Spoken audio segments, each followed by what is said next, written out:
आप कहते हैं कि अगर एक हिंदू का खून बहेगा तो हम 10 मुसलमान का खून बहाएंगे।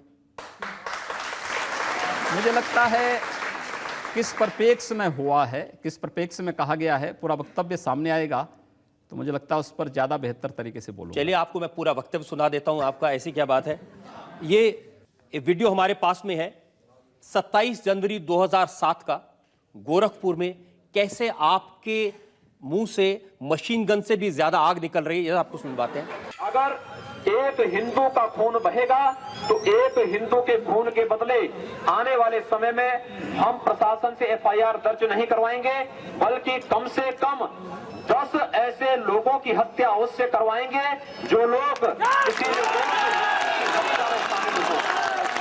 कतई अब बर्दाश्त की सीमाएं समाप्त हो चुकी हैं। अगर कोई हिंदुओं के घरों और दुकानों में आग लगाता है तो मैं नहीं मानता हूं कि आपको इन सब कृत्यों को करने, इस प्रकार के कृत्य करने से कोई रोकता है।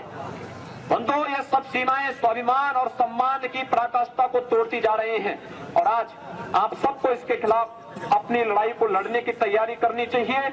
मैन जी पूरे फ्लो में बोल रहे हैं आप। भगवा वस्त्र पहन के, हाँ। साधु का रूप धारण करके इस तरह की नफरत की बात करना ठीक है? देखिए, मैंने उस बात को कंडीशनल कहा है।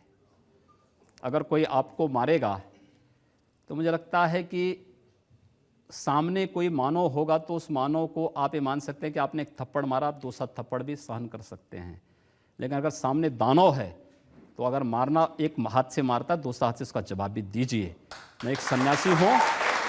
अगर हमें शास्त्र का प्रशिक्षण दिया गया तो शास्त्र के साथ साथ शस्त्र का भी।